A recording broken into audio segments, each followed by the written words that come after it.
Hello students, कल की class में हमने 20 वन वर्ड्स पढ़े थे। उम्मीद है आपने याद कर लिए होंगे, आपको अच्छे से समझ आए होंगे। आज हम पढ़ेंगे उससे आगे। A list of books. A list का मीनिंग होता है सूची, ऑफ बुक्स किताबों की सूची। किताबों की सूची को हम क्या कहेंगे? 4 ऑप्शंस हैं हमारे पास। फर्स्ट ऑप्शन है कैटलॉग। कैटलॉग का मीनिंग है सूची। सेकंड ऑप्शन है वोकैबुलरी, शब्दावली। थर्ड ऑप्शन है डिक्शनरी, शब्दकोश। फोर्थ ऑप्शन है डेफिनेशन, परिभाषा। करेक्ट आंसर है कैटलॉग, यानी जो किताबों की लिस्ट होती है, जो किताबों की सूची होती है, उसे हम बोलते हैं कैटलॉग। अच्छे से याद करते चलिएगा, अच्छे से पढ़ते चलिएगा, क्योंकि ये एग्जाम्स के लिए बहुत ही ज्यादा इंपॉर्टेंट वन वर्ड्स हैं। नेक्स्ट सेंटेंस है एन एनिमल। एक ऐसा जानवर, लिविंग जो रहता है, ऑन फ्लैश। फ्लैश का मीनिंग होता है मांस पर, ऑफ अदर एनिमल्स, यानी एक ऐसा जानवर जो दूसरे जानवरों का मांस खाता है, उसे आप क्या कहेंगे? 4 ऑप्शंस हैं हमारे पास। फर्स्ट ऑप्शन है कार्निवोरस, मांसाहारी। सेकंड ऑप्शन है हर्बीवोरस, शाकाहारी। थर्ड ऑप्शन है ओमनिवोरस, सर्वाहारी। और फोर्थ ऑप्शन है वेजिटेरियन, शाकाहारी। बताइए क्या करेक्ट आंसर हो सकता है? ऐसे जानवर जो दूसरे जानवरों के मांस को खाते हैं, क्या हो सकता है आंसर? तो इसका करेक्ट आंसर है कार्निवोरस, मांसाहारी। याद करते चलिएगा। नेक्स्ट देखते हैं। नेक्स्ट सेंटेंस है आ डिजीज। एक ऐसी बीमारी विच स्प्रेड्स, जो फैल जाती है। एक ऐसी बीमारी जो फैल जाती है ओवर अ वाइड एरिया, एक विशाल क्षेत्र में फैल जाती है, उस बीमारी को हम क्या कहेंगे? ऑप्शंस है हमारे पास। ऑप्शंस देखते हैं। फर्स्ट ऑप्शन है एकेडमिक, शैक्षणिक, यानी एजुकेशन से रिलेटेड। कोरोना, एपिडेमिक, महामारी, वायरस। बताइए क्या होगा? आ डिजीज एक ऐसी बीमारी विच स्प्रेड्स, जो फैल जाती है ओवर अ वाइड एरिया, एक क्षेत्र में फैल जाती है, उसे हम क्या कहेंगे? उसे कहेंगे epidemic. Our correct answer is epidemic. सही आंसर है, सही जवाब है एपिडेमिक। नेक्स्ट देखते हैं person living at the same time. Person ऐसे व्यक्ति, लिविंग जो रह रहे हो, एट द सेम टाइम एक ही समय में, एक ही काल में रह रहे हो, उन्हें हम क्या कहेंगे? जैसे एग्जाम्पल के तौर पर हम समझ लेते हैं, महात्मा गांधी और जवाहरलाल नेहरू एक ही समय पर रहते थे, एक ही काल के व्यक्ति थे, तो उन्हें हम क्या कहेंगे? 4 ऑप्शन है हमारे पास। 4 ऑप्शन हैं। पहला ऑप्शन है कंटेम्प्ररी, समकालीन। सेकंड ऑप्शन है टेम्पररी, अस्थाई। थर्ड ऑप्शन है परमानेंट, स्थाई। फोर्थ ऑप्शन है इलिटरेट, अनपढ़। बताइए क्या हो सकता है इसका आंसर? बताइए। तो इसका सही आंसर है कंटेम्प्ररी, यानी समकालीन। इसका सही आंसर क्या होगा? कंटेम्प्ररी। बिल्कुल सही जवाब है हमारा कंटेम्प्ररी। नेक्स्ट सेंटेंस देखते हैं। आ पर्सन, एक ऐसा व्यक्ति, हु हैज डन, जिसने किया हो, समथिंग रॉन्ग, यानी एक ऐसा व्यक्ति जिसने कुछ गलत किया हो, उसे हम क्या कहेंगे? क्या कह सकते हैं उसे हम, जिसने कुछ गलत किया हो? ऑप्शन देखते हैं। फर्स्ट ऑप्शन है इलिटरेट, अनपढ़। सेकंड ऑप्शन है ट्रेटर, देशद्रोही। थर्ड ऑप्शन है कन्विक्ट, दोषी। फोर्थ ऑप्शन है मर्डरर, हत्यारा। बहुत ही इंपॉर्टेंट वन वर्ड्स हैं, इसे आप रट जाइए और एग्जाम में इससे आगे कहीं मिलेगा नहीं आपको, यानी एग्जाम में इन्हीं वन वर्ड्स में से आएगा। बहुत अच्छे से याद कर लीजिएगा। अ person who has done something wrong, एक ऐसा व्यक्ति जिसने कुछ गलत किया हो उसे हम बोलते हैं कन्विक्ट, दोषी। क्या बोलेंगे? कन्विक्ट, दोषी। याद कर लीजिएगा, ऐसा व्यक्ति जिसने कुछ गलत किया हो उसे हम बोलेंगे कन्विक्ट यानी दोषी। नेक्स्ट देखते हैं, अगला देखते हैं, that which can be believed, जिस पर यकीन किया जा सके, जिस पर विश्वास किया जा सके, जिस पर यकीन किया जा सके, उसे क्या बोलेंगे? हमारे पास 4 ऑप्शंस हैं। फर्स्ट ऑप्शन है इनकरिजिबल, असंशोधनीय, यानी जिसमें हम चेंजेस ना कर सकें, जिसमें परिवर्तन ना कर सकें, जिसमें बदलाव ना कर सके। सेकेंड ऑप्शन है क्रेडिबल, विश्वसनीय। थर्ड ऑप्शन है इनक्रेडिबल, अविश्वसनीय। और फोर्थ ऑप्शन है ऑडिबल, श्रव्य, जो सुनाई दे। तो हमारा सही आंसर होगा that which can be believed का क्रेडिबल यानी विश्वसनीय, जिस पर हम क्या कर सके? यकीन कर सकें, ट्रस्ट कर सकें, उसे हम क्या कहेंगे? क्रेडिबल। नेक्स्ट सेंटेंस देखते हैं, a person who is opposed to changes. A person एक ऐसा व्यक्ति, हु इज अपोज्ड, अपोज्ड यानी जो खिलाफ है, विरोध में है, टू चेंजेस, किसके विरोध में? चेंजेस के, परिवर्तन के विरोध में, जो बदलाव नहीं चाहता हूं, तो उसे हम क्या बोलेंगे? ऐसा व्यक्ति जो बदलाव नहीं चाहता हूं उसे क्या कहेंगे? फर्स्ट ऑप्शन है ओपन माइंडेड, खुले विचारों वाला, ये तो हो ही नहीं सकता, यानी जो बदलाव नहीं चाहता हो तो वो ओपन माइंडेड कैसे हो जाएगा? डिसऑनेस्ट, बेईमान, ये भी नहीं हो सकता है। फ्रैंक, स्पष्टवादी, ये भी नहीं होगा।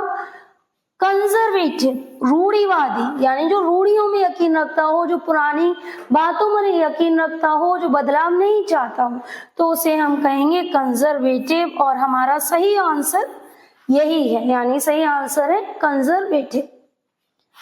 अगला सेंटेंस देखते हैं,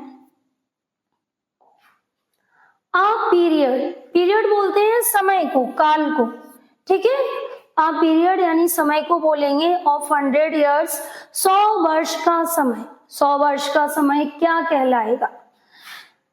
हमारे पास 4 ऑप्शंस हैं, ऑप्शंस देखते हैं। मंथली, मासिक, क्या ये मंथली होगा?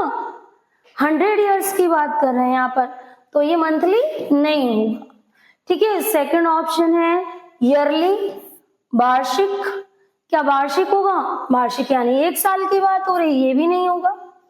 डिकेड, दशक, यानी 10 साल की बात हो रही है, तो ये भी नहीं होगा। अब हमारे पास कौन सा ऑप्शन बचा? सेंचुरी। सेंचुरी का मतलब होता है शताब्दी, यानी 100 वर्ष का समय। तो हमारा करेक्ट आंसर है सेंचुरी, और यही हमारा सही जवाब है। याद करते चलिएगा, इंपॉर्टेंट 1 वर्ड्स आपके लिए लाए हैं, बहुत ही ज्यादा इंपॉर्टेंट हैं और एग्जाम के लिए तो बहुत ही ज्यादा इंपॉर्टेंट है, अच्छे से तैयार कर लीजिएगा। द गुड्स, गुड्स यानी सामान, कैरीड बाई, जिसे लाया जाए, अ शिप, जहाज में, प्लेन में, या फिर व्हीकल, व्हीकल यानी किसी वाहन के द्वारा लाया जाए, उसे हम क्या कहेंगे? चारों ऑप्शंस देखते हैं हम, हमारे पास 4 ऑप्शन है। फर्स्ट ऑप्शन है कार्गो, माल। सेकंड ऑप्शन है लगेज, सामान।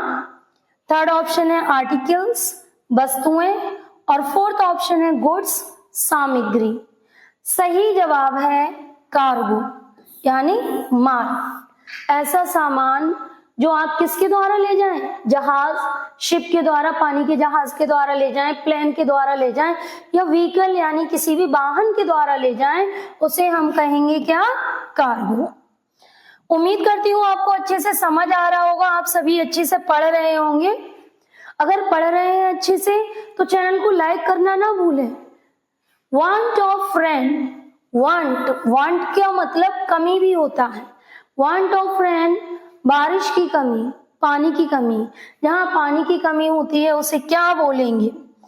हमारे पास 4 ऑप्शन है। फर्स्ट ऑप्शन है ड्रॉट, सूखा, यानी जहां बारिश नहीं होती है उस एरिया में क्या पड़ जाता है? सूखा, ड्रॉट। सेकेंड ऑप्शन है ड्रॉट, ये दोनों सेम वर्ड्स आपको पढ़ने में लग रहे होंगे, ये दोनों हैं होमोफोन्स। होमोफोन्स यानी जिनका साउंड सेम निकलता है लेकिन उनके मीनिंग कैसे होते हैं? अलग अलग होते हैं। तो इसका मीनिंग है घूंट। थर्ड ऑप्शन है फ्लड, बाढ़। फोर्थ ऑप्शन है स्टॉर्म, तूफान। सही जवाब है ड्रॉट, सूखा, यानी जहां पानी की कमी हो जाती है वहां क्या पड़ने लगता है? सूखा पड़ने लगता है। ठीक है, तो इसका आंसर हमारा क्या है? ड्रॉट। नेक्स्ट ऑप्शन देखते हैं, the art practised by statesman and politicians.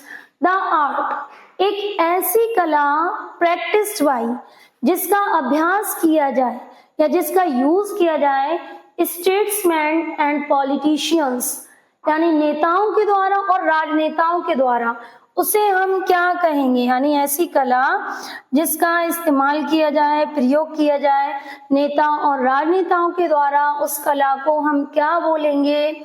हमारे पास 4 ऑप्शन है। पहला ऑप्शन है डिप्लोमेसी। डिप्लोमेसी का मीनिंग क्या है? कूटनीति। सेकंड ऑप्शन है ऑटोक्रेसी, निरंकुशता। थर्ड ऑप्शन है डेमोक्रेसी, लोकतंत्र। और फोर्थ ऑप्शन है ब्यूरोक्रेसी, नौकरशाही। तो हमारा सही आंसर होगा डिप्लोमेसी, यानी कूटनीति। जो नेता होते हैं, जो राजनेता होते हैं, वे किसका इस्तेमाल करते हैं? वे इस्तेमाल करते हैं डिप्लोमेसी का, कूटनीति का इस्तेमाल करते हैं। So our correct answer is diplomacy. सही जवाब हमारा क्या है? डिप्लोमेसी। आगे देखते हैं, words written on the tombstone after one's death। Words यानी शब्द, written जो लिखे जाते हैं, on the tombstone। tombstone बोलते हैं मकबरे को। किसे बोलते हैं? मकबरे को बोलते हैं। आफ्टर one's death यानी किसी की मृत्यु के बाद उसके मकबरे पर जो शब्द लिखे जाते हैं उसे क्या बोलते हैं? कोई बताएगा क्या बोलते हैं? 4 ऑप्शन है हमारे पास। फर्स्ट ऑप्शन है मैन्यूस्क्रिप्ट, जिसको बोलते हैं पांडुलिपि। सेकंड ऑप्शन है एपिटाफ, समाधि लेख। थर्ड ऑप्शन है स्क्रिप्ट, लिपि। और फोर्थ ऑप्शन है हैंड रिटन, हस्तलेखन। बताइए क्या हो सकता है इसका सही आंसर? यानी ऐसे शब्द जो मकबरे पर लिखे जाते हैं किसी की मृत्यु के बाद, उसे हम क्या बोलेंगे? उसे बोलेंगे एपिटाफ। क्या बोलेंगे? एपिटाफ बोलेंगे। तो हमारा सही आंसर क्या है? एपिटाफ।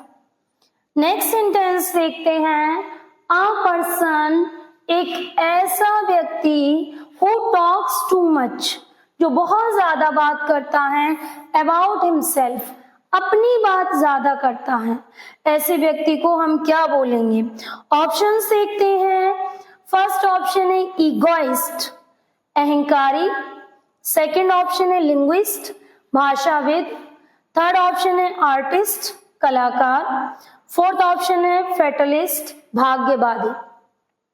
तो उसे हम बोलेंगे ईगोइस्ट, अहंकारी। अगर आप इसे अपनी कॉपी में नोट करना चाहें तो कॉपी में भी नोट कर सकते हैं। अच्छे से तैयार करते रहिएगा। सारे इंपॉर्टेंट 1 वर्ड्स आपको पढ़ाए जा रहे हैं और एग्जाम में से बाहर कुछ नहीं आएगा। सब 1 वर्ड्स यहीं से पूछे जाएंगे। ये आपके PYQs भी हैं, यानी पिछली साल के क्वेश्चन पेपर से भी लिए गए हैं। तो इसे हम क्या बोलेंगे? ईगोइस्ट।